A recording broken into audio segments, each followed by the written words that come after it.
Iran पर जो हालिया अमरीकी सैन्य कार्रवाई हुई है, जिसे ऑपरेशन मिडनाइट हैमर कहा जा रहा है, वो काफी चर्चा में है। जी हाँ, बिल्कुल। तो आज हमारे पास जो भी खबरें हैं, कुछ खुफिया रिपोर्ट्स भी हैं और एक्सपर्ट्स की टिप्पणियां हैं, उनके जरिए हम समझने की कोशिश करेंगे कि भाई आखिर हुआ क्या था, इसका असर क्या दिख रहा है और शायद आगे क्या हो सकता है। हाँ, एक गहरी नज़र डालने की कोशिश करेंगे इन सब स्रोतों पर। बिल्कुल। तो सबसे पहले बात करते हैं कि ये हमला हुआ कब और कैसे हुआ। जहां तक हमें पता है, तारीख थी 22 जून 2025। जी। अमेरिका ने ईरान के 3 खास परमाणु ठिकानों को निशाना बनाया: फोर्दो, नातान्स और इस्फहान। हाँ, ये तीनों ही उनके परमाणु कार्यक्रम के लिए बहुत बहुत अहम माने जाते हैं। और इसके लिए B-2 स्पिरिट स्टेल्थ बॉम्बर्स इस्तेमाल किए गए, मतलब वो विमान जो रडार की पकड़ में आसानी से नहीं आते। सही। और साथ ही भारी भरकम GBU-57 MOPs, जिन्हें बंकर बस्टर बम कहते हैं, है ना? जी हाँ, वो जमीन ने बहुत गहरे बने बंकरों को तबाह करने के लिए होते हैं। हाँ, और इस्फहान के लिए तो शायद कुछ और भी था। जी, इस्फहान के लिए टोमाहॉक क्रूज मिसाइलों का भी इस्तेमाल हुआ। अच्छा। अमेरिका का कहना तो यही था कि उनका निशाना सिर्फ वो भूमिगत यूरेनियम संवर्धन की क्षमता थी। मतलब आम लोगों या फौजियों को निशाना नहीं बनाया गया, ये दावा था। हाँ, दावा यही था, पर जैसा अक्सर होता है यहाँ से कहानी थोड़ी और पेचीदा हो जाती है। हाँ, यहीं पर चीजें दिलचस्प होती है। तो क्या हुआ आगे? देखिए, दिलचस्प बात यह है कि अमेरिकी राष्ट्रपति ट्रंप ने तो दावा कर दिया कि ये ठिकाने पूरी तरह मिटा दिए गए हैं और ईरान के जो परमाणु इरादे थे उन पर एक निर्णायक चोट की गई है। लेकिन जाहिर है कोई लेकिन है यहाँ पर। हाँ, बिल्कुल। जो स्वतंत्र आकलन आ रहे हैं वो कुछ और ही तस्वीर पेश करते हैं। अच्छा, जैसे IAEA यानी अंतर्राष्ट्रीय परमाणु ऊर्जा एजेंसी, है ना? हाँ, जो निगरानी रखती है। ठीक है भाई, भौतिक नुकसान तो काफी हुआ है। ओके। लेकिन ईरान की परमाणु क्षमता पूरी तरह खत्म नहीं हुई है। पूरी तरह नहीं। नहीं। और तो और एक लीक हुई पेंटागन की खुफिया रिपोर्ट है, वो इसे बस कुछ महीनों की अस्थायी बाधा बता रही है। सिर्फ कुछ महीने? हाँ, जबकि CIA का आकलन है कि इसमें सालों की देरी हो सकती है। बाप रे, मतलब महीनों से सालों तक का फर्क? जी हाँ, काफी बड़ा अंतर है आकलनों में। और फॉरदो साइट की जो सैटेलाइट तस्वीरें आई हैं, हाँ। उनमें भी हमले के बाद सुरंगों को भरे जाने और मरम्मत का काम चलता दिख रहा है। अच्छा, तो मतलब काम फिर से शुरू हो गया वहाँ? ऐसा लगता तो है। तो खेल अभी खत्म नहीं हुआ है जैसा कहा जा रहा था। तो जाहिर है ईरान चुप तो नहीं बैठा होगा। इतना सब होने के बाद उनकी तरफ से क्या प्रतिक्रिया आई? नहीं, बिल्कुल नहीं। ईरान ने अगले ही दिन यानी 23 जून को जवाब दिया। अच्छा, फौरन? जी हाँ, फौरन। उन्होंने इसे operation glad tidings of victory नाम दिया। और कतर में जो अमेरिकी एयरबेस है अल उदीद, उस पर मिसाइलें दागी। अरे, तो क्या हुआ उन मिसाइलों का?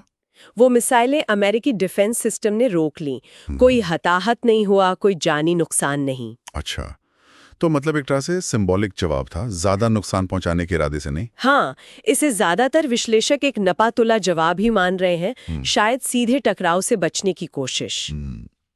लेकिन हाँ, विरोध जताने के लिए ईरानी संसद ने ISA के साथ जो सहयोग था वो निलंबित कर दिया।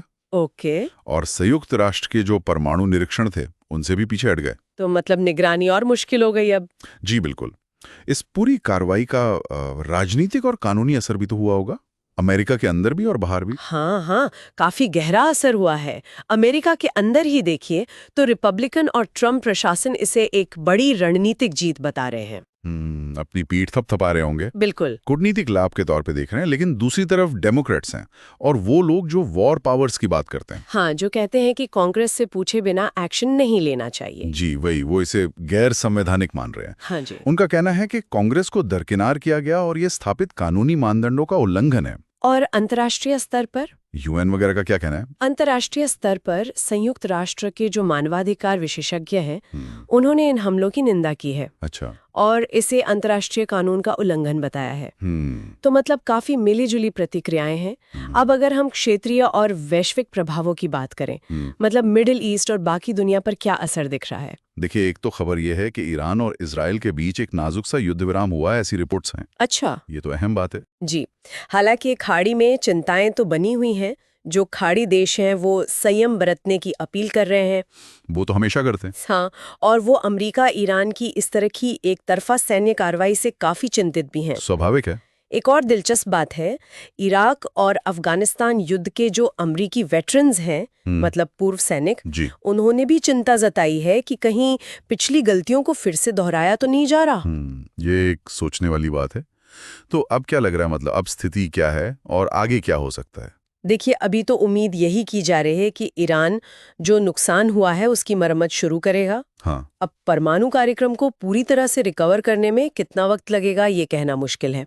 कुछ महीने भी लग सकते हैं, साल भी लग सकते और हैं। ये किस बात पे निर्भर करेगा? ये निर्भर करेगा कि उनके पास छिपे हुए भंडार कितने हैं और उनकी तकनीकी मजबूती, उनका लचीलापन कितना है। अच्छा। दूसरी तरफ अमेरिका और यूरोपीय देश शायद ईरान पर बातचीत की मेज पर वापस आने के लिए दबाव डालें। कूटनीतिक दबाव। जी, जबकि ईरान शायद अपने आंतरिक राजनीतिक नियंत्रण को और मजबूत करने की कोशिश करेगा इस माहौल में।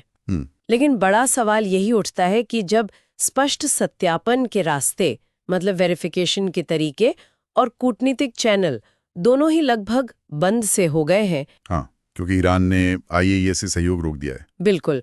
तो ऐसे में क्या ये क्षेत्र फिर से एक व्यापक संघर्ष की ओर बढ़ सकता है? ये एक बड़ा सवाल है। ये वाकई एक बड़ा सवाल है। और यहीं पर एक और बात सोचने वाली है जो शायद हमें आगे ध्यान में रखनी चाहिए। बताइए। क्या ये मुमकिन है कि ये जो बाहरी क्षति हुई है और अंतर्राष्ट्रीय दबाव है, इसके बावजूद ईरान गुप्त रूप से अंदर ही अंदर अपनी परमाणु क्षमताओं को पहले से भी ज्यादा तेजी से विकसित करने का कोई रास्ता निकाल ले?